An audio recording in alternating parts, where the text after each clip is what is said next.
And welcome in everyone to another edition of the Labor and Energy Show with JDoc and Krausey. Great to be here, and it's a critical time for all of our viewers and all of our listeners, JDoc, across the Jacob Network to join us and be with us as we transition into 2024 and we create a long roadmap and a long runway of continuing to educate the public, which is the objective and the mission of the show. And today's show, I'm sure, with our guests that you have scheduled today, we'll continue to do that. Absolutely, Joe, and certainly our goal is to educate the public, but also our policymakers. Okay, there's a lot going on in our country today when it comes to labor and energy, and what's important is that the decisions that are made, okay, on a daily to minute by minute even basis, are based on people understanding what they are, the consequences, and like you and I always say, working together for a common goal. Okay, we have two fantastic labor leaders on today's show, Martin Williams and Shawn Steffee with the International Brotherhood of Boilermakers, a big supporter of our broadcast and really a big influence for us creating this broadcast. So many things have gone on across the country. People are making decisions on these issues without really understanding the facts. And by the way, that goes for our policymakers as well. We promote, you and I, common sense and energy, but those decisions impact the livelihoods of thousands and thousands of workers. When you talk about the Boilermakers Union, they're at the forefront, okay, when it comes to our energy sector, along with the steam fitters and a ton of our building trades unions. So we're ecstatic to have these gentlemen on. And as important as anything is the decisions that people are making and the opinions that they're forming. We talk about common sense and energy. Joe, we have to make the right decisions or we will, it's almost like telling a young person, don't touch the fire, okay? We need to work together to make the right decisions to impact America and then, of course, the world. And to your point, JDoc, there is so much information that saturates the public on a hourly or daily or weekly basis on specific topics where it becomes overwhelming at times. And I think that's one of the reasons why you'll hear me overemphasize to the listening audience to download our podcast on Apple or Spotify and re-listen to the broadcast if they want to reconsume some of what you've talked about. For sure, that's one way to continue to do it. And our podcasts get a lot of downloads and get a lot of traffic. Well, and Joe, here's the thing. I mean, when we're trying to set, we don't have an agenda other than common sense and energy. Of course,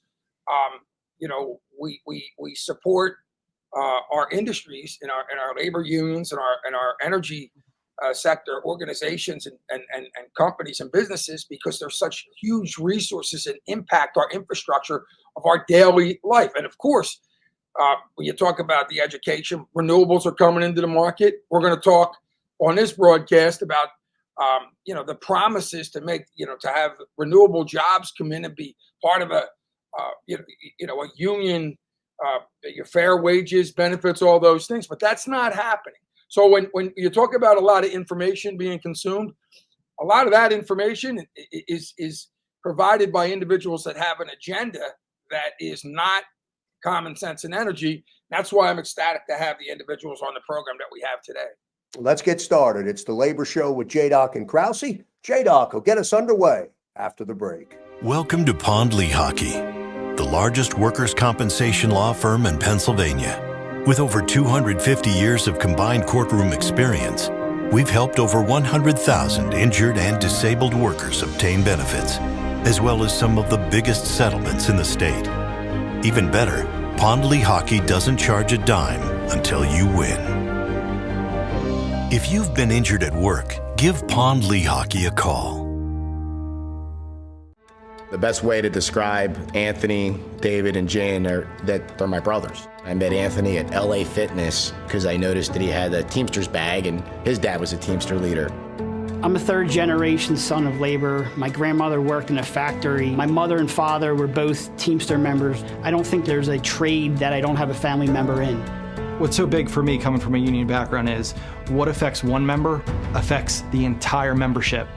A lot of people can relate to the issues that individuals deal with. We pride ourselves on empathy. The big value that's always instilled in you if you grow up in a union household is the importance of brotherhood. People that lean on each other, that rely on each other. When we were building this business, having that background and knowing what matters most to the union members is really what we use to drive and build out Retiree First.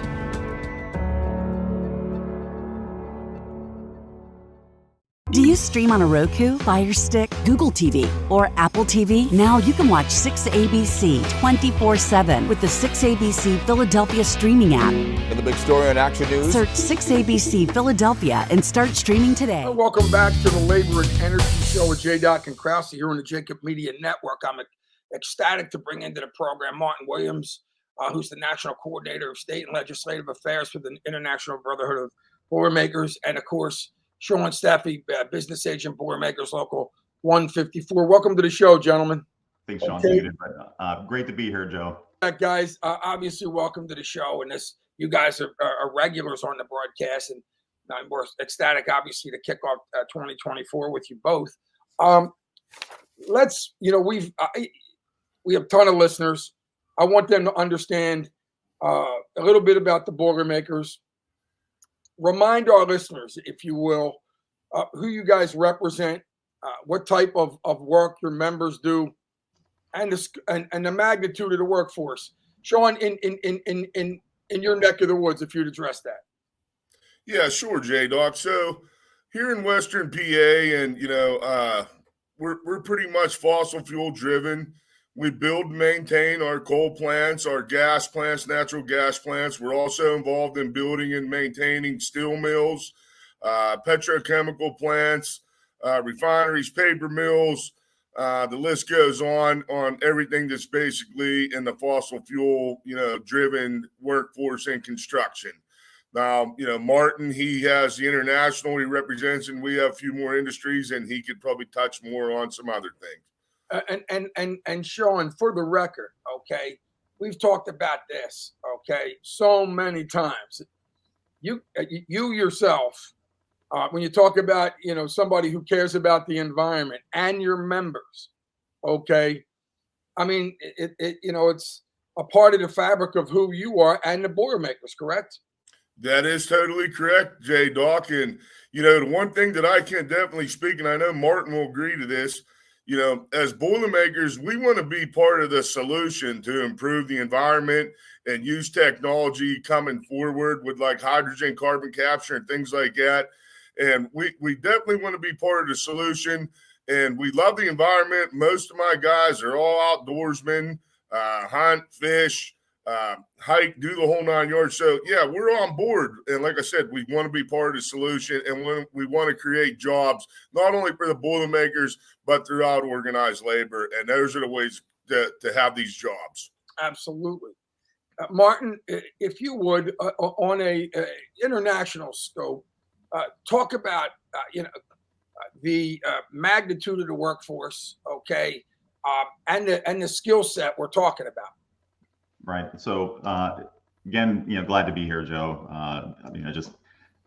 I think I say this every time I appear on. I love where this show is compared to when it started, and the education component is vital. But so the Boilermakers, we're a building trades labor union. We represent approximately 47,000 members in the U.S. and Canada. So Pennsylvania, so Shawn talked about the membership in Local 154. Pennsylvania is like a microcosm of our entire organization, on the construction side.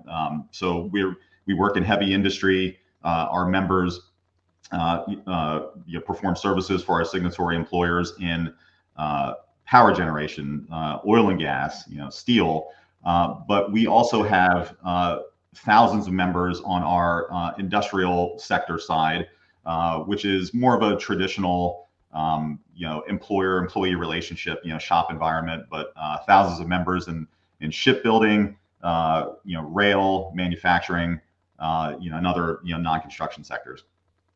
And so one of the things, and I mean this in an extremely complimentary way, but and so when I say that the International Brotherhood of Boilermakers is not your granddaddy's union, we do appreciate our granddaddy's union. I don't mean it.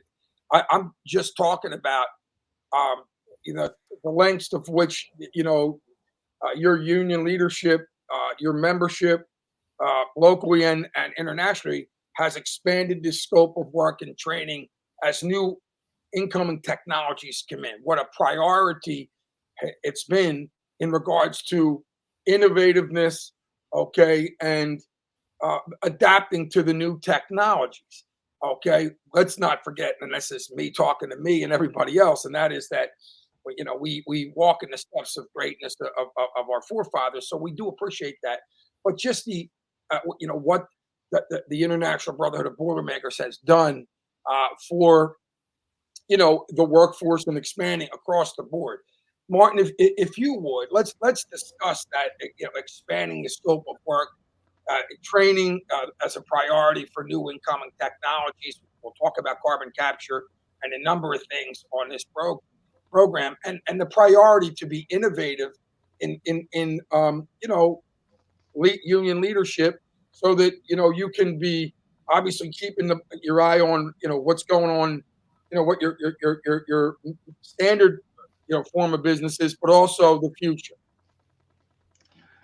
So I think it deserves mention that our current advocacy for the technologies that we're constantly talking about, that's the result of a lot of foresight from our leadership. We've been advocating for carbon capture, advanced nuclear for well over 10 years. Carbon capture probably more like 15 years. But also that's the result of the cooperation that we have with our signatory employers. So mainly through the forum of our jointly managed apprenticeship program, we're always working with our employers, to figure out the training that's needed, not just for the industries today, but for also in the future. So we're always working to make sure that we're training on the needed skills. And I'll say, as we've engaged in this advocacy, right, one question that comes up a lot from legislators, policymakers is, how are the Boilermakers adapting, to this transition to a low and zero carbon economy? What are we doing to prepare? And the answer that I give most often is, well, we continue to invest in ourselves. We are upgrading existing training centers. We're building new training centers. Our reps and our managers are out there recruiting from every source possible. Recently, we opened a new training center at an Army base, in Georgia, to better prepare soldiers leaving the Army to have the skills that enter our apprenticeship program. And we're big supporters of helmets to hard hats, but that program is complementary to that. We're busy recruiting women to enter the trade. We have a women in trades director, Erica Stewart, who's out there, spreading the message that if you're a woman who's looking to have a successful career and enter a trade where, again, you can support yourself and be supported by your other fellow brothers and sisters, then the Boilermakers are for you. So I think it's constant vigilance, right? It's leadership from our signatory employers, as well as our executive council, and the dedication of our local lodge leaders. So and having said that, and I bring this up a decent amount. Like, we had a show, I guess over a year ago, with one of your members, and I'll never forget it because he's a business agent out of Pittsburgh, California. So local 549, and they put together with a new endeavors, program where they're always entertaining. And I know it's with the oversight of the international, the new areas and the new technologies for hydrogen production, compressed air, energy storage, all kinds of, plastic refining, direct air capture, offshore wind, biofuels. I mean, the list goes on. Okay. And it's just so impressive. And it's great also, with the leadership having that foresight, like you said. It's fantastic to know that our leadership is, paving a way for the future for our members. And like you talked about diversity, bringing women in. In Philadelphia, we have the Women in Non-Traditional Careers Initiative, which is awesome. So there's so much going on here, and I want the public to hear that because, sometimes people have a stereotype of what labor is all about, and it's not even close to what's really going on.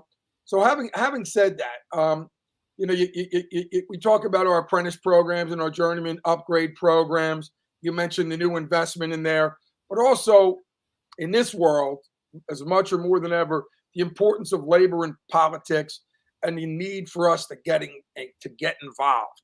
Now, I'm talking to two gentlemen who are at the forefront of that, with the guidance of the International. And it's funny because a lot of rank and file members in every one of our unions and young people, especially when they come in, don't understand the connection. But really, it's our life's blood and our lifelines being involved in that. Martin, if you would talk a little bit about that, and Shawn, jump in there because you are involved at the forefront here in Pennsylvania. Shawn, Martin. So I think you hit on it, Joe. I remember shortly after I became a Boilermaker, and on the topic of legislative and political engagement, I heard someone say that being an organized laborer, we have a responsibility because there are decisions that are being made at the local, state, federal level every single day that affect our livelihoods. We have to be engaged. And here's another story that I tell often is when I really became involved at the local level in legislative political outreach, and our state government affairs committee, we organized our first lobby week in Harrisburg, and we met a labor friendly state rep who decided to talk to our group for a few minutes, and he said, "I'm glad you're here because your enemies are here every single day." And I've never forgotten that. So we have to stay engaged, and doing that, we're seen as a credible voice, and particularly on the energy transition. We want to make it known to our legislators that decisions that are being made, our members are the ones that are being affected. Their ability to sustain a career, is affected by policies that you're considering. So, we need to be seen as valued stakeholders, in the decision-making process. Shawn, if you will, you are engaged, like very few in our state, nationally, and of course in Western Pennsylvania. So just to kind of, piggyback on what Martin said, so as a Boilermaker, especially here in Western PA, at one time coal was king, and we were producing coal and coal-fired electricity, and we needed to do better environmentally. So as Boilermakers and the rest of us, scrubbers, SCRs, okay? And then the push was still to get it out, so the big advancement was like, all right, natural gas. Western PA sitting on the Marcellus Shelf. So natural gas was the push to start retiring coal. Okay, so once we started the natural gas, now it was like, okay, we can't have that either. On the environmental end, we got to push towards the hydrogen carbon capture. So we're willing to move forward with the carbon capture and the hydrogen. But now we're saying, okay, well, we don't want that either because that's just promoting the longevity of the fossil fuel. So we've been moving on every time it's been asked, and to the point now we don't want anything. And we all know that that's not going to be possible. And so, like Martin said, as Boilermakers, we've been training to do this transition. We're ready to transition into anything they're throwing out there, but every time it's like the goalpost gets moved out of our, that this isn't going to be it. So I think it's time, like Martin said, our enemies are here every day. They need to sit down and come down and really look at the true data and the true facts, and let's just get where we need to be, and let's do it in an environmentally safe way, and let's create these jobs, because we spoke about this before, JDoc.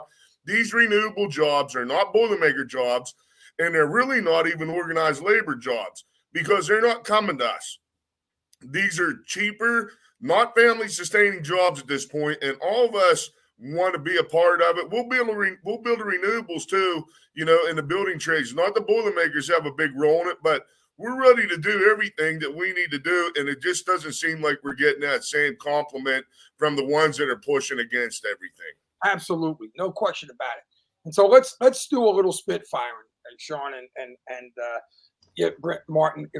Let's talk a little bit about some of these issues that the projects that first off, let's start off the importance of existing nuclear and natural gas. Okay, there's new regulations to get tax credits that destroys anything that has to do with natural gas, or to make hydrogen. First, let's talk about the importance of our nuclear and natural gas.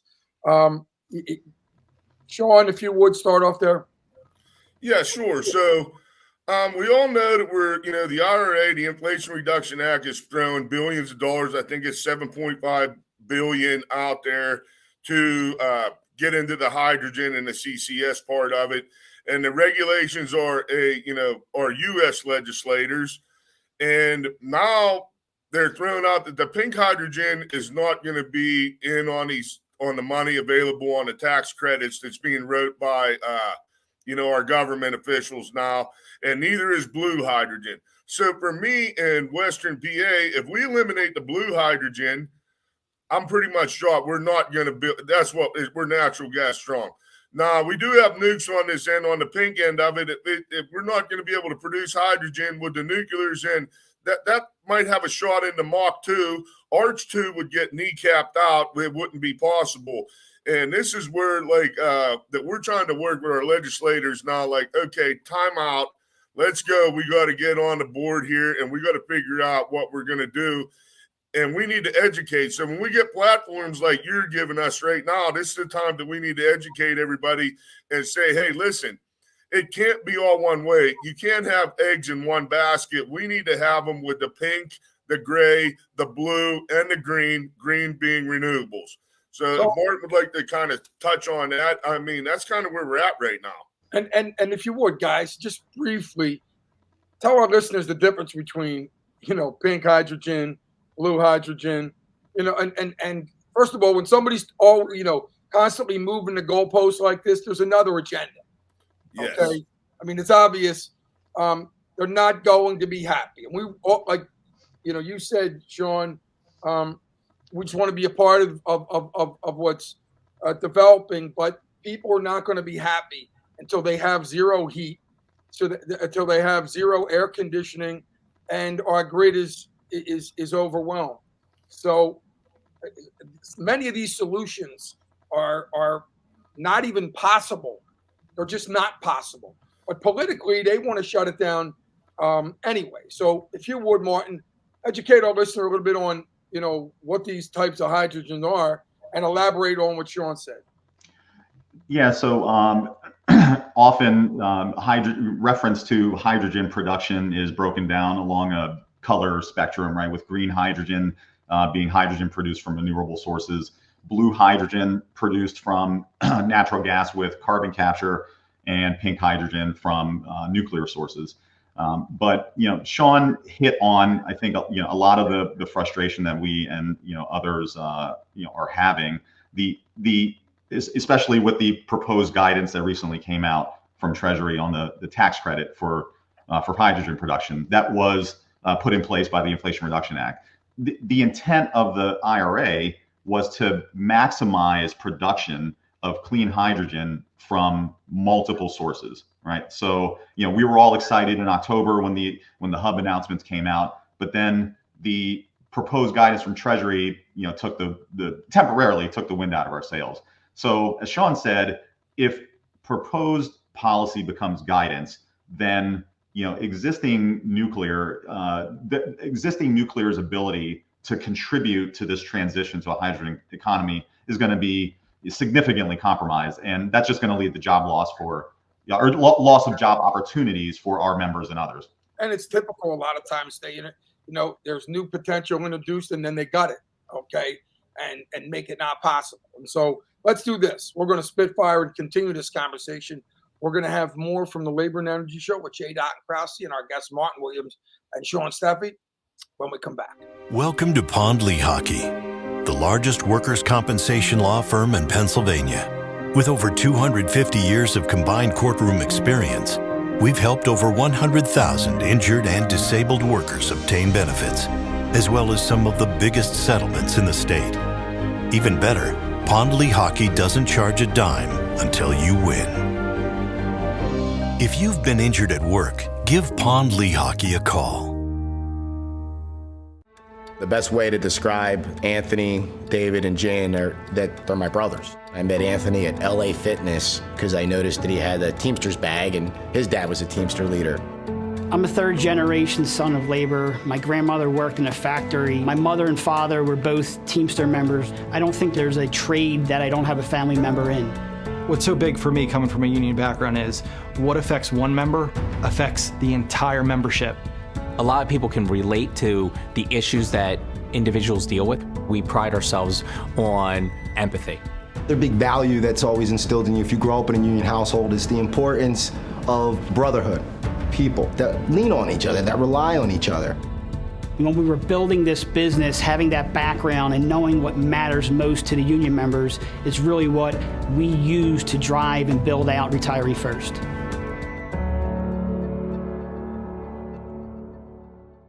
Do you stream on a Roku, Fire Stick, Google TV, or Apple TV? Now you can watch 6ABC 24/7 with the 6ABC Philadelphia streaming app. And the big story on Action News. Search 6ABC Philadelphia and start streaming today. Welcome back to the Jacob Media Network and the Labor and Energy Show with JDoc and Krausey. Happy to have Martin Williams and Shawn Steffee back on the program. Guys, let's continue along this discussion, okay? We talk about a lot of the things that are going on. We get where everybody's excited about the hydrogen hubs, and now of course tax credits are proposed tax credits and rules, and of course extreme environmentalist agendas are gutting this thing so that we have the opportunity. It's not going to be possible if it was up to other people. And so, having said that. What is the reasoning that environmentalists say they want to shoot these things down? Shawn? So my understanding is this, and Martin can piggyback on. So if we go ahead with the blue hydrogen, which is from natural gas, that all the environmentalists are saying that all we're doing is promoting the future of the use of fossil fuels. And they want to eliminate that. So let's just go and look at, so they want only green, which is coming from renewables, which is electrolysis process, which is very, intense and very energy intensive. It's not going to be possible. The facts and the data just doesn't back it up. We need to produce it from the natural gas, which will create lots of jobs and carbon capture. Okay. You got to have carbon capture in with that. And it's something that the Boilermakers have been pushing. My God, how long now, Martin? 20 years going on. Okay. It's nothing that this came out of new technology. And we find ourselves fighting just to get this part of the hydrogen on. The tax credits are important to get this, to get started. And we're just talking about, 7.5 billion. We're talking about probably, if it got going, we're talking about tens of billions of dollars in employment. And we're not really welcoming it right now because we're listening to these environmentalists that really don't understand what it takes to produce electricity and use our energy. And we're fossil fuel rich in West Virginia, Ohio, and Pennsylvania especially. You know, Pennsylvania was the second leading producer of natural gas in the whole United States. Second, only behind Texas. What's interesting, Shawn, though, having said that, one of the reasons, the primary reason why America has been first in reducing emissions across the world, okay, is because of natural gas. And, you know, you look at a lot of the pipelines that don't exist, okay? Yes. Well, It will take a bunch of infrastructure, JDoc, pipelines, the whole 9 yards, and that's something the environmentalists do not want. Of course, they don't want it, but they would rather. And we have great Teamsters and great truckers. But what's safer, a pipeline, okay, or a train or a truck carrying all of the load, okay? And when you're willing to shut yourself down, we're still going to need these resources to live. You know, it's to support our way of life. So we're going to have to import them, okay? I mean, that's another conversation, but there's no details in the reasoning for a lot of these situations. So it's to say Twilight Zone-esque is ridiculous. When you talk about these, let's talk about some of the projects that have been shut down. Talk about Clinton County project is in jeopardy. Literally billions of dollars of projects. Shawn, you want to jump on that? I sure would like to jump on. That's a great question, JDoc. Okay, so I'm just going to give you a few examples. So this was a Robinson Power LLC in Beach Hollow. It was a 1,000-megawatt natural gas plant that was proposed in 2021. $1 billion gone. Invenergy, 689-megawatt combined cycle natural gas plant in Allegheny County gone. You had the Renova project, another $1.1 billion. We had Consol Energy wanting to build a waste coal and biomass plant with CCS, $2 billion gone. We had South Bend gas plant, $500 million gone. Omnis that ended up going to Pleasance, West Virginia to build a graphite plant that hooked onto their Pleasance plant, went to West Virginia. Okay, we had the U.S. Steel that wanted to use hydrogen and build on $5.2 billion economic growth with a cogen. That was gone, okay? Now we got mega brownfields, okay? Them are plants that are already gone that we're not building anything on. So you got Cheswick Power Plant, Masontown Power Plant, the Bruce Mansfield Power Plant, El Rama Power Plant, the Mitchell Power Plant, Reesdale Power Plant, and the Homer City Power Plant. How many billions of dollars do we want? That's just Western PA that we want to keep losing and not build any of our gas plants in the future. It's staggering when you look at these numbers and what we've lost. It's staggering, and we can't continue to do that. And so, I mean, Martin, you want to jump on that? So, the list that Shawn ran down is like the tip of the iceberg, in Pennsylvania. The list of plants that have closed in the last, 15 years, it's astonishing, right? And it's not just Pennsylvania. This is almost like an epidemic, happening, throughout the country. But again, to get back to, a point that you made, I think before the break, and we've said this to many, public officials, when we talk about an approach to an energy policy that is going to, advance the goals of the state in terms of, meeting our climate goals, reducing carbon emissions, we have to lean into what makes Pennsylvania, right? So as you mentioned, natural gas has been probably the largest contributor to our emissions reduction in the state. Something like 26%, over the last 10 years. Nuclear power continues to be the largest share, of our zero emissions energy in the state. So any policy that we're going to start talking about, like those have to be the two pillars. We can't accept policy that's going to compromise those industries, because one, we're not going to meet our climate goals, and two, our members are going to lose job opportunities as well. And so, when you think about that, Shawn, do these projects that are getting shut down or not even starting, okay, in these facilities, do we still need the resources that they're producing, and how and where are we getting them? Hey, we sure do. Great question, JDoc. I mean, we only got to look at this last cold snap we just had for 9 days, okay? All right. Anybody that pays attention and looked at the grid, the PJM grid, which is 13 state, 66 million customers, which Pennsylvania is the leading exporter in the PJM. Okay, we were just holding on again. We came through it, but what was the ones that produced and gave everybody kept their lights on? It was gas, nuclear, and coal. At some points, coal was outproducing nuclear because it's an on-demand, reliable electricity source. So if you only got to look as far as Maryland and see what was supposed to be closed in 2025, it was like Braden Shores was closing a coal plant down and some smaller peaker units. What happened? The PJM came in and said, whoa, can't take them down. It's a reliability issue. We can't shut down right now. We got ourselves right to the cusp of we cannot shut any more down. We're not getting anything else in the queue. And if you looked at the renewables that were on these last 9 days, they weren't cutting it again, okay? It's not there. I'm not cutting on renewables, but they're not ready to come and take the place to our reliable baseload electricity producers like gas, coal, and nuclear. We're not there.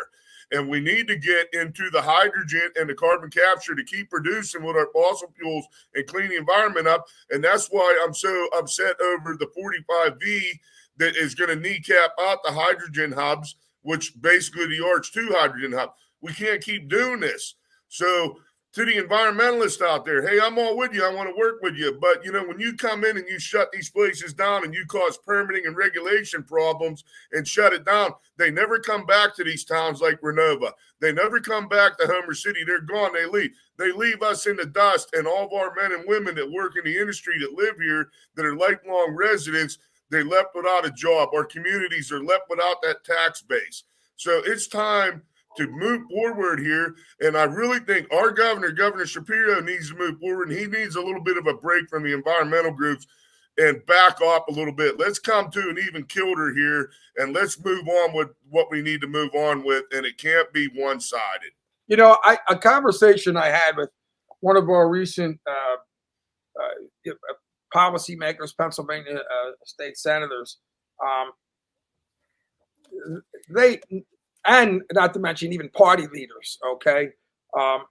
They understand what's going on face to face. When you're talking to them, they understand that we can't survive, okay, on renewables by alone. That is not a transition. You know, there's so much, of course, the scale, the pay scale, and all that stuff aside. Everybody, you know, who understands what's going on, political leaders across the board. They may not understand everything, and they need to be educated as much as everybody. That's why it's important for us to all work together, and that's what we're saying here. But they know we can't just flick a switch, okay? But what I think is going on is you have you know, these extreme environmental groups who are funding a lot of this, who are literally walking in and saying, we're coming after you. We're going to oppose you. We're going to do it. So they're getting a lot of heat on a constant basis. And I think it's important for us, like we're doing now, to give them a leg to stand on. I think that's what we're doing. Now you're going to have your political leaders that are just hell bent at all costs. But I think that, in a sense, educating, our political leaders that understand these policies and giving them a leg to stand on lets them know they're not hanging out there to dry. Having said that, we mentioned carbon capture, okay, and let's talk about that. I want the listeners, who haven't, heard, listened to our show when we talked about that, to understand it. Martin, basic conversation and basic description of what carbon capture is. So I would say, carbon capture is, as the name implies, it's emissions control technology that's applied to, an industrial process. It's power generation, for example, that captures carbon dioxide that is produced, during that respective process. The carbon dioxide that's produced is captured, and it can either be transported to be stored in a underground or geologic storage site, or it can be transported to be used in some other beneficial use, whether it's to make low carbon fuels or for what's called enhanced oil recovery to extend the life of existing oil wells. But that's carbon capture in a nutshell. And when we talk about it, carbon capture, and there's Boilermakers across the country, which you represent in every state. And so, so let's, for the record, these projects, a lot of times, when you have like what's going on in Pennsylvania, we lose these projects. They go to a red state, where they support non-union, and we're going to get into that conversation. And so part of our initiative is obviously common sense and energy, but also maintaining, like Shawn, you went, and I'll say it every time, you went to a job fair that, for renewables, just to test the environment, $15 an hour jobs, you'd have to be on public assistance to take that job. Okay.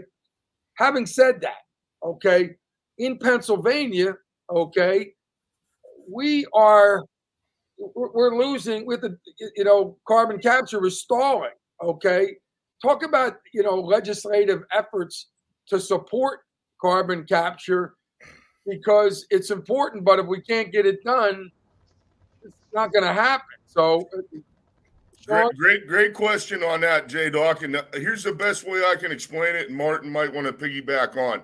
So you got to go after primacy, and that is to set the regulation or legislation up to have the carbon capture. That is to show that you have a geological formation, you've done everything, and you've got to submit this to the EPA. And to get primacy, some states already have it. I think it's North Dakota, Wyoming. I think Louisiana was just awarded it. And I know the next in the queue will be Texas and West Virginia. They have all done all their, dotted their I's, crossed their T's. We're not even there yet in Pennsylvania. And I can't believe we're not there as a leader in exporting electricity and all of our natural resources. We've been sleeping at the wheel. And like a good way to explain, to get this primacy, it takes a long time. We're talking a couple years, okay? And it's almost like finding the golden ticket in the Willy Wonka bar, okay? You got to be able to get this. And now everybody's trying to jump on board because you got the 45R tax credit, am I correct, Martin? Which makes it viable to make money on carbon capture, okay? I think it's $80 a ton. Okay, so that gives your incentive to people to come in and want to build and do the carbon capture. We got to get on board here. We got to figure out what we got to do, but we're sleeping at the wheel. So this is a big player moving forward. And here we are again. We are the leaders in electricity generation. We got all the natural resources, and we're not stepping it up. And if we don't, like you said, these jobs are going to go somewhere else. And that is going to play a role in new natural gas plants. If we're going to build them to produce hydrogen and carbon capture, we got to have it. If we don't have primacy, we're not going to build these plants in Western PA. They're going to get built in Ohio, West Virginia, Louisiana, Texas, all these other places. And it's time to, wake up. That's where we're at. And Martin, nationally speaking, okay, where are we with carbon capture? Obviously, you guys have been, advocating on it across the board. You represent Boilermakers across the country. Where are we nationally? So, as Shawn mentioned, so in many ways, the conditions are there for development of carbon capture to happen. There's a pretty robust federal tax credit, which has been described by many countries as like the leading incentive to promote carbon capture. But some states have taken action to promote their industry, whether it's applying for primacy, like Shawn mentioned. And very quickly, when I saw that news that Louisiana was granted primacy, when I got this job in 2019, I remember meeting a Louisiana regulator who told me then that they were working on applying to the EPA for primacy. So that was almost 5 years ago, and they just got it, right? So, I mean, if Pennsylvania is going to make any advancement, the time was yesterday. But the questions that remain for carbon capture to really take off in this country. So you have states trying to figure out their own rules for who owns the pore space. That would be under a project. Who's liable for the stored carbon. But the biggest piece missing is the rules around pipeline transport. So some states, again, whether it's Wyoming, North Dakota, they've been able to put those rules in place, even Louisiana. But there's federal rulemaking right now around carbon dioxide pipeline transport safety.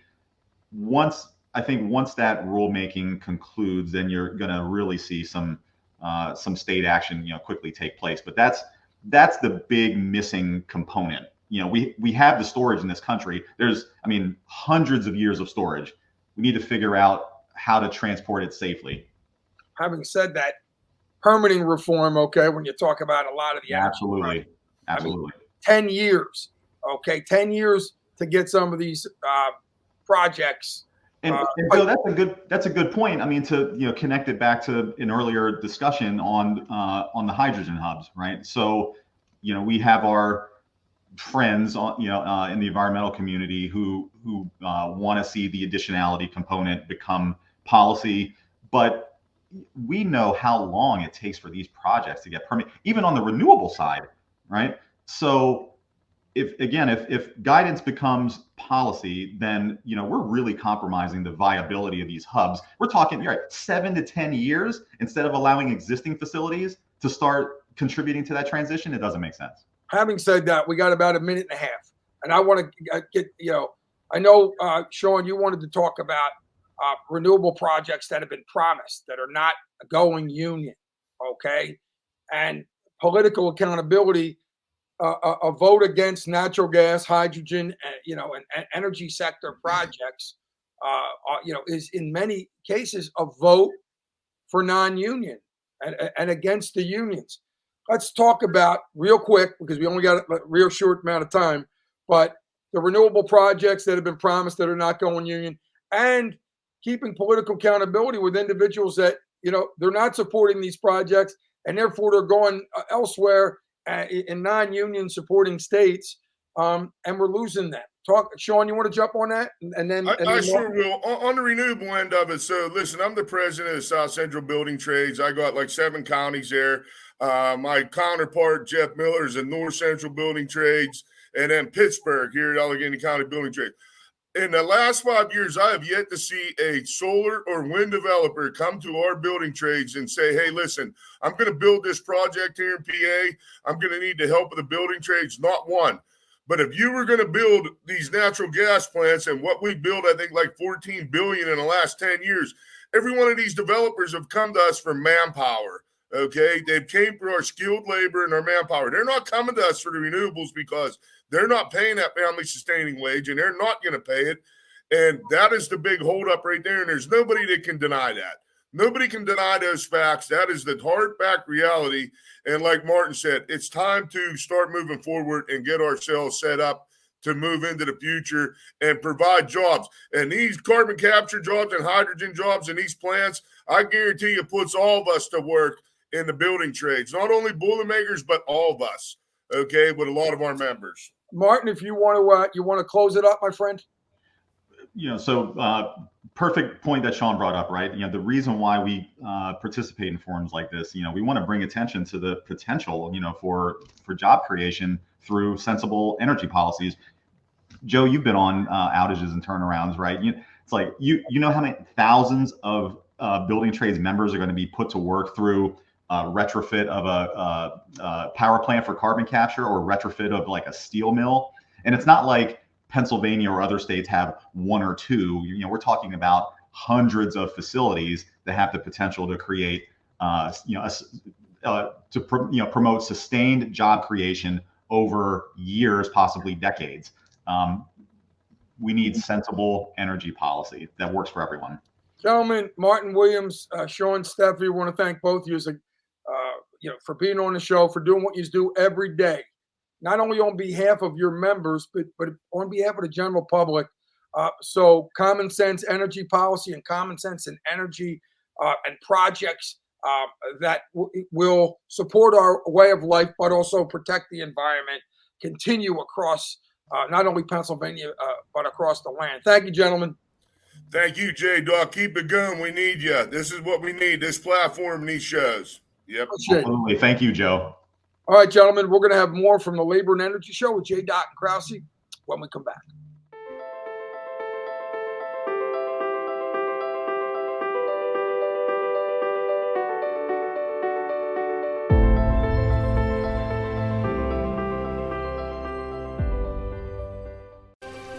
My name is Eleanor Northaft. My husband was in the union, Local 282. As I'm getting older, I would like somebody to fight for me.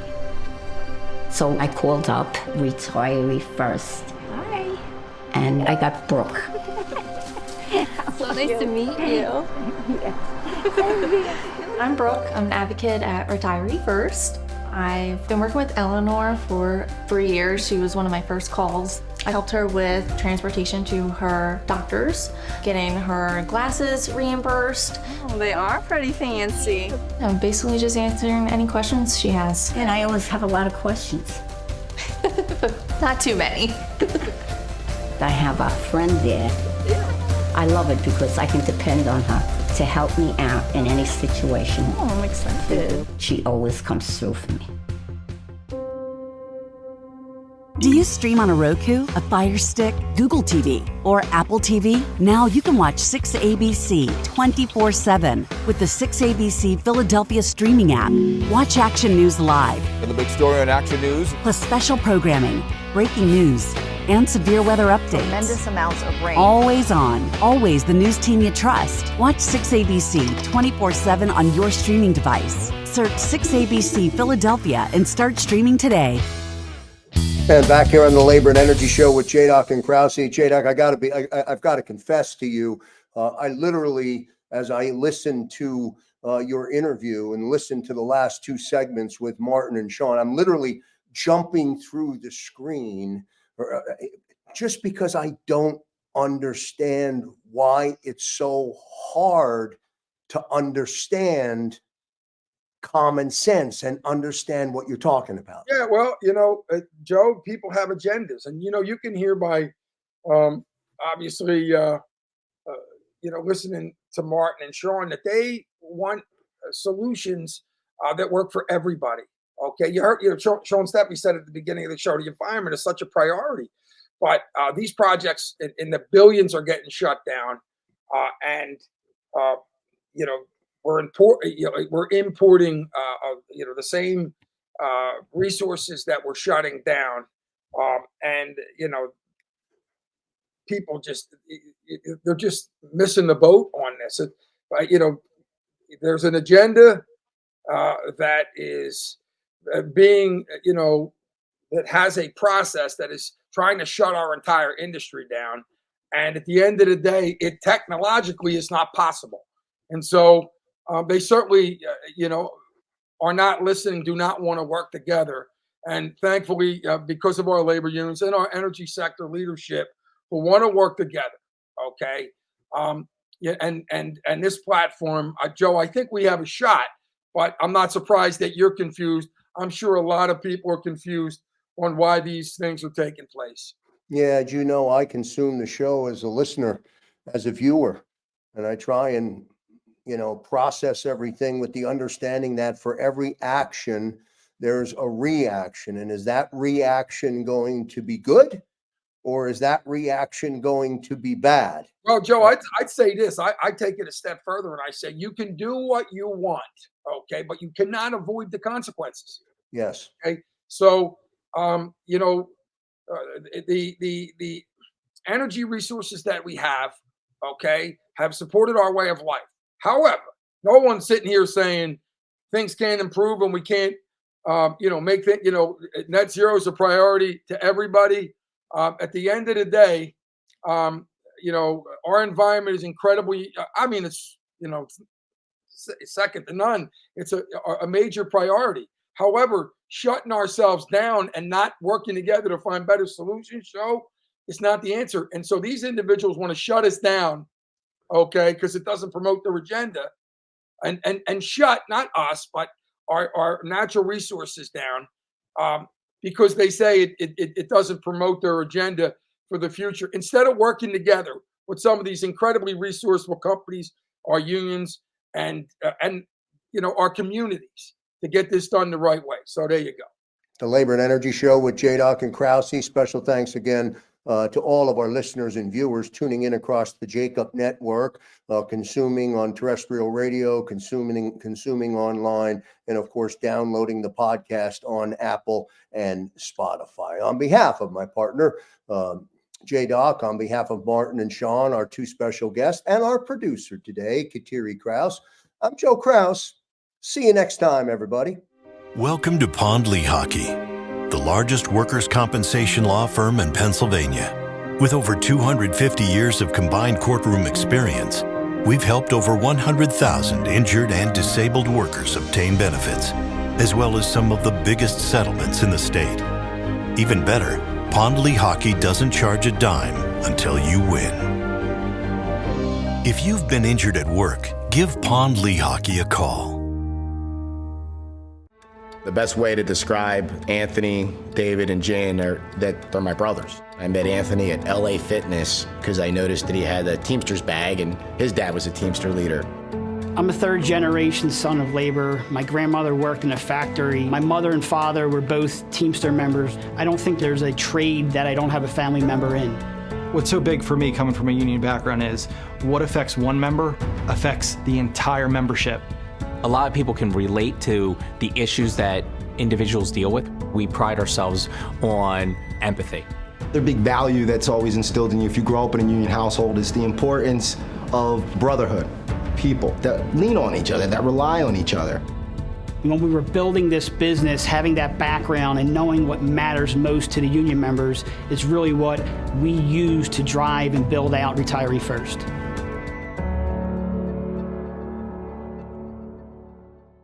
Do you stream on a Roku, Fire Stick, Google TV, or Apple TV? Now you can watch 6ABC 24/7 with the 6ABC Philadelphia streaming app. And the big story on Action News. Search 6ABC Philadelphia and start streaming today.